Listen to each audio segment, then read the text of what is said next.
ओम शांति। 18 मार्च 2022। बाबा के महावाक्य। मीठे बच्चे, माया की फौगी बड़ी जबरदस्त है, उससे खबरदार रहना है। फौगी माना बादल में कभी भी मूंझना नहीं। प्रश्न, महावीर बच्चों ने कौन सा कर्तव्य किया है जिसका यादगार शास्त्रों में है? उत्तर, महावीर बच्चों ने मूर्छित को संजीवनी बूटी देकर सुरजीत किया है। इसका यादगार शास्त्रों में भी दिखाते हैं। तुम बच्चों को तरस पड़ना चाहिए जो सर्विस करते करते बाप से वर्षा लेते लेते किसी भी कारण से बाप का हाथ छोड़कर चले गए। उन्हें पत्र लिखकर सुरजीत करो। पत्र लिखो कि तुम्हें क्या हुआ जो तुमने पढ़ाई छोड़ दी। बदनसीब क्यों बने? गिरते हुए को बचाना चाहिए। गीत, नयनहीन को राह दिखाओ। ओम शांति। यह गीत बहुत कॉमन गाते हैं। हे भगवान, अंधों की लाठी बनो, क्योंकि भक्ति मार्ग में ठोकरें बहुत खाते हैं, परंतु बाप को नहीं पाते। आत्मा कहती है, हे बाबा, मैं आपसे मिलने के लिए इस शरीर द्वारा बहुत ही भटकी। आपका रास्ता बहुत ही कठिन है। यह तो जरूर मनुष्य समझते हैं कि जन्म जन्मांतर हम भक्ति करते आए हैं। ये नहीं जानते कि हमको ज्ञान मिलना है, तब हम नयनहीन से सज्जे बनेंगे। भक्ति मार्ग का कायदा है भक्ति करना, धक्का खाना। आधा कल्प धक्के खाए हैं। तुमने अब धक्के खाने बंद कर दिए हैं। तुम भक्ति नहीं करते, ना शास्त्र पढ़ते। जब भगवान मिल गया, फिर यह सब क्यों करें? जबकि भगवान हमको अपने साथ ले जाने वाला मिला है, तो फिर हम धक्के क्यों खाएं? भगवान आएगा तो जरूर सबको साथ ले जाएगा। सभी धक्के भी खाते रहते हैं और एक दो को आशीर्वाद भी करते रहते हैं, समझते कुछ भी नहीं। पोप साधु संत जो आते हैं, उनके लिए समझते हैं तो ये गुरु लोग हमको रास्ता बताएंगे भगवान से मिलने का, परंतु वो गुरु लोग खुद भी रास्ता नहीं जानते, तो फिर दिखाएंगे कैसे? आशीर्वाद देते हैं तो भी सिर्फ इतना कह देते हैं, भगवान को याद करो, राम राम कहो। जैसे रास्ते में कोई से पूछो फलाना स्थान कहाँ है, तो कहेंगे इस रास्ते से चले जाओ तो पहुंच जाएंगे। ऐसे नहीं कहेंगे साथ ले चलते हैं, तुमको रास्ता चाहिए, वह बता देते हैं। परंतु साथ में कोई गाइड तो चाहिए ना, बिगर गाइड तो मूंझ पड़ेंगे। जैसे तुम भी एक दिन फौगी के कारण जंगल में मूंझ पड़े थे। यह माया की फागी बड़ी जबरदस्त है। स्टीमर वालों को फौगी के कारण रास्ता दिखाई नहीं देता, बड़ी खबरदारी रखते हैं, तो ये फिर है माया की फागी। कोई को रास्ते का पता नहीं पड़ता। जप तप तीर्थ आदि करते रहते हैं, जन्म जन्मांतर भगवान से मिलने लिए भक्ति करते आए। अनेक प्रकार की मत भी मिलती हैं, जैसा संग वैसा रंग। हर जन्म में गुरु भी करना पड़े। अब तुम बच्चों को सतगुरु मिला है, वह खुद कहते हैं मैं कल्प कल्प आकर तुम बच्चों को वापस घर ले जाता हूँ, फिर विष्णुपुरी में भेज देंगे। अब हम बाबा से वर्षा ले रहे हैं। मानो कोई गुरु व पंडित आदि आकर यह ज्ञान ले और दूसरों को कहें कि मन मना भव शिव बाबा को याद करो, तो उनके शिष्य आदि पूछेंगे तुमने यह ज्ञान कहाँ से लिया। वह झट समझेंगे कि इसने दूसरा रास्ता ले लिया है। उनका दुकान खत्म हो जाएगा, मान्यता खत्म हो जाएगी। कहेंगे तुमने ब्रह्मा कुमारियों से ज्ञान लिया, तो हम क्यों ना बीके के पास जाएं। खुद गुरु लोग भी कहते हैं सब जिज्ञासु हमको छोड़ देंगे, फिर हम कहाँ से खाएंगे। सारा धंधा खत्म हो जाएगा, सारा मान खत्म हो जाएगा। यहाँ तो 7 रोज भट्ठी में रख, फिर सब कुछ कराना पड़ेगा। रोटी पकाओ, यह करो, जैसे सन्यासी लोग भी कराते हैं, तो देह अभिमान टूट जाए। तो फिर ऐसे का ठहरना बड़ा मुश्किल है।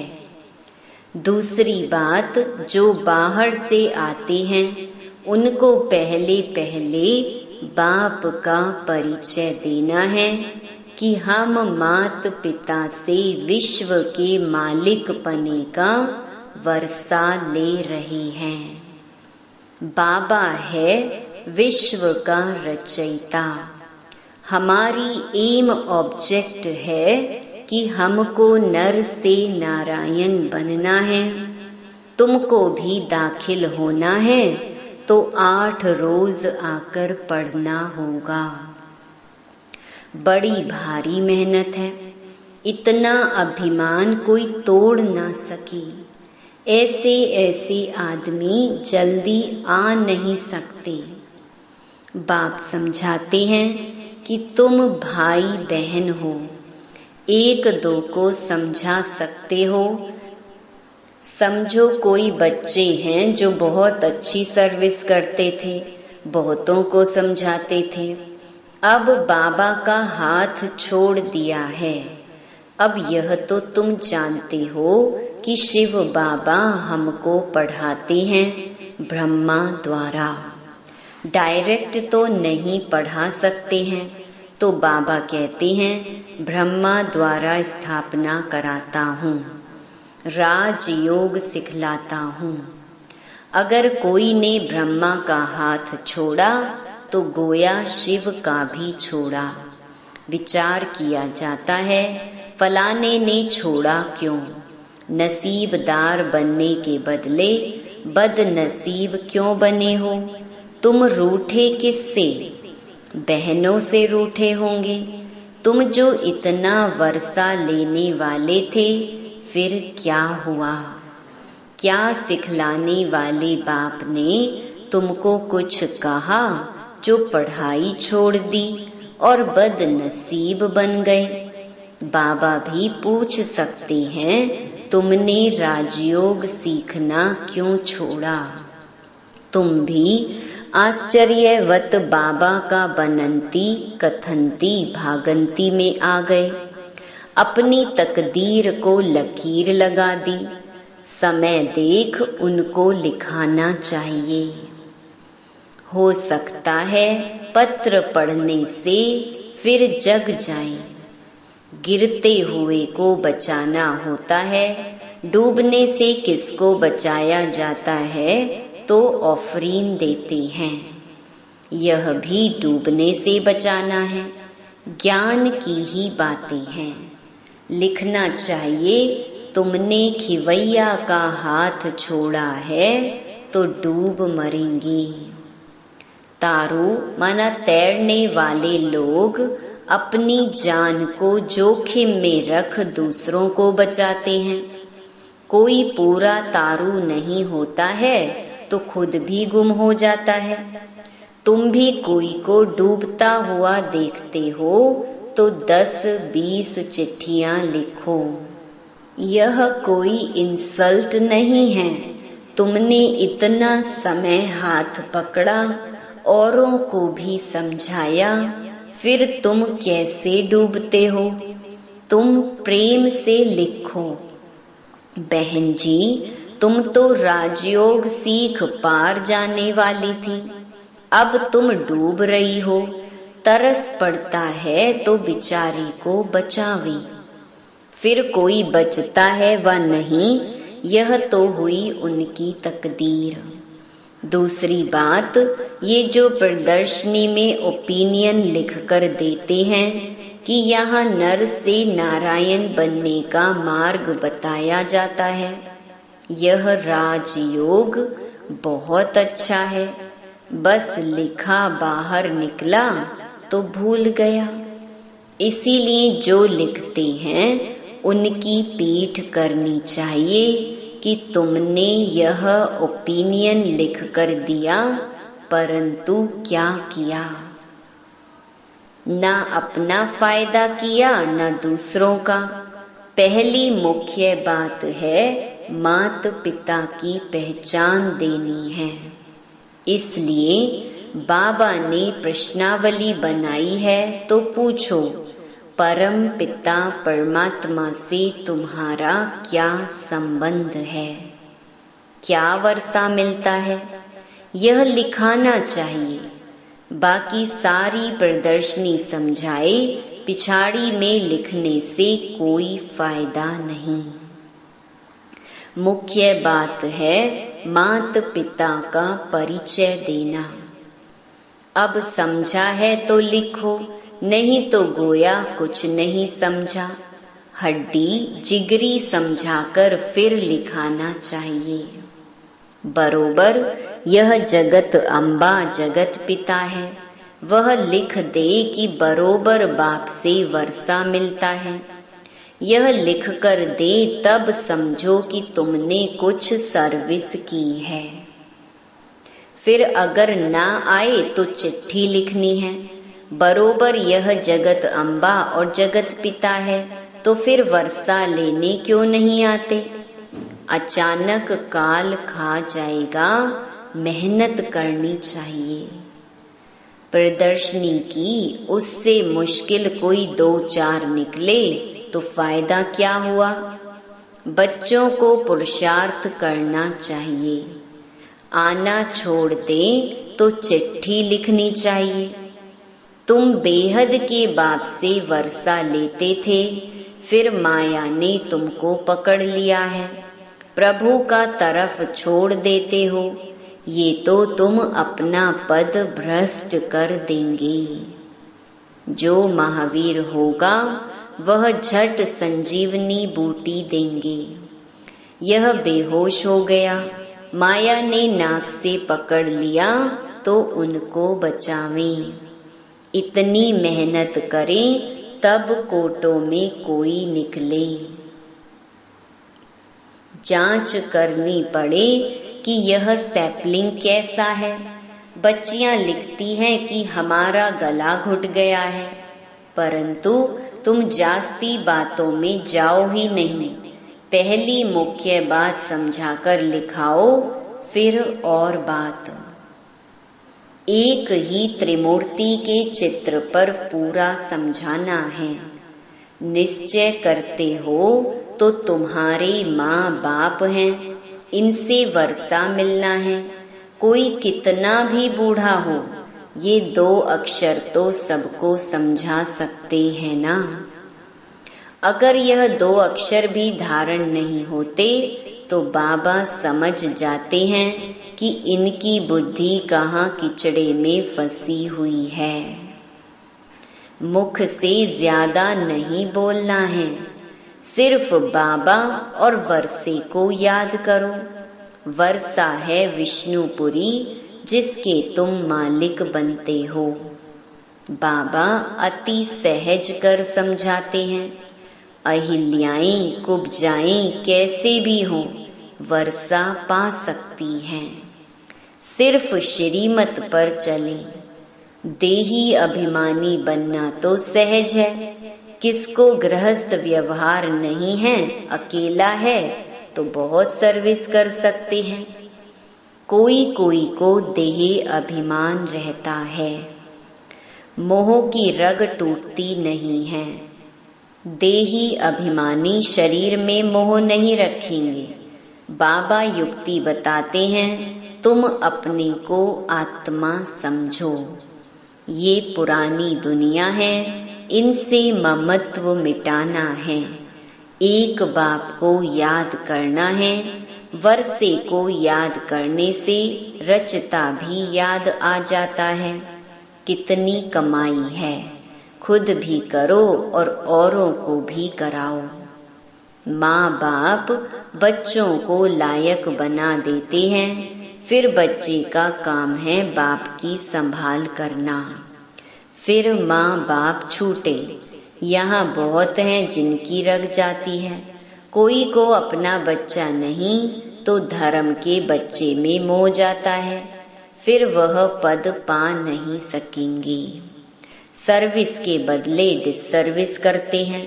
प्रदर्शनी में मुख्य बात यह समझानी है, जो निश्चय हो जाए कि बरोबर यह हमारा बाप है। इनसे राजयोग द्वारा 21 जन्म का वर्षा मिलता है। नई दुनिया की रचना कैसे होती है, कैसे हम मालिक बनते हैं, यह है एम ऑब्जेक्ट। परंतु बच्चे पूरा समझाते नहीं हैं। तुम बच्चों को रात दिन खुशी रहनी चाहिए कि हम ईश्वरीय संतान हैं।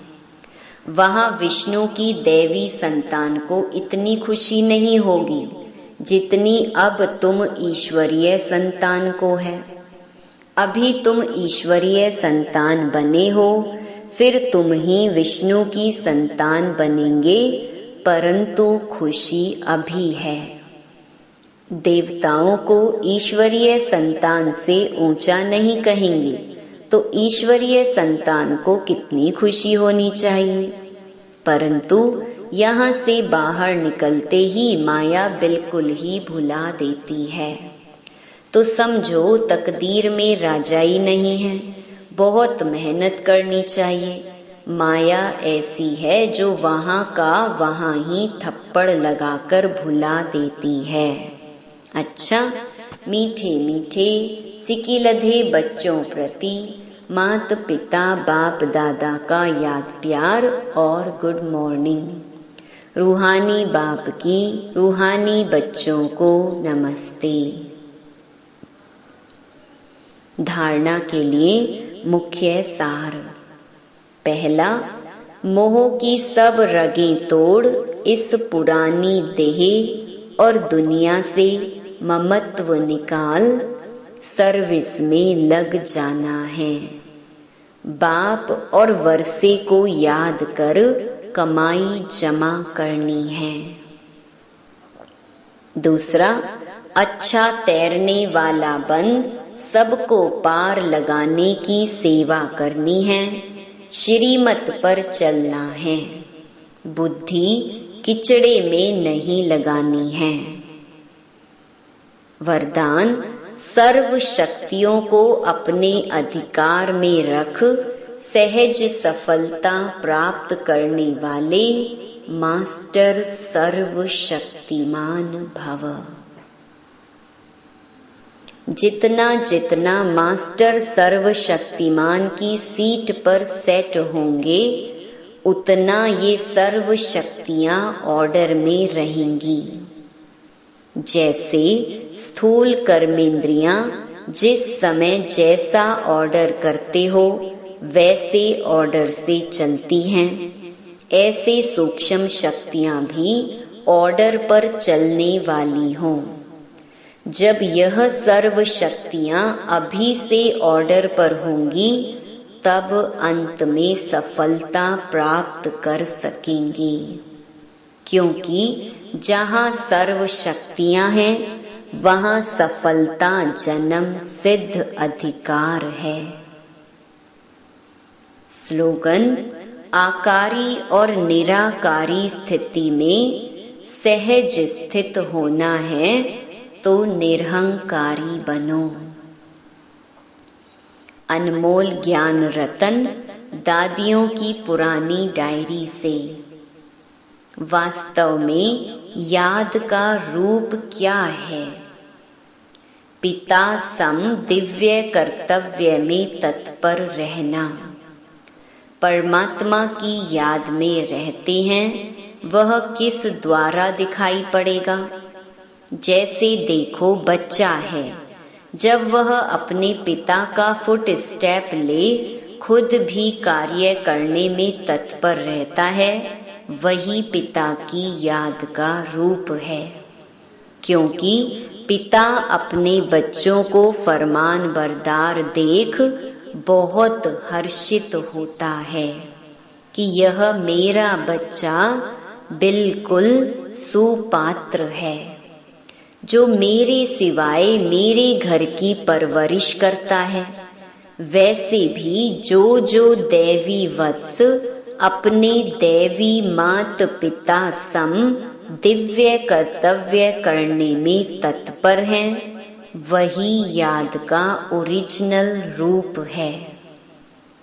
जिस स्वस्वरूप में माता पिता स्थित रहते हैं, उस ही स्वस्वरूप में बालक भी स्थित रहने से दोनों की तार आकर कनेक्ट होती है और पिता पास शीघ्र ही जाए पहुंचते हैं।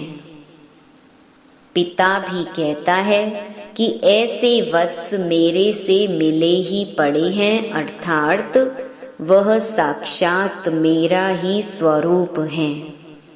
इस रीति अंतर्मुखता में रह साइलेंस से परमात्मा को भी समीप खींच लेते हैं। अच्छा, ओम शांति।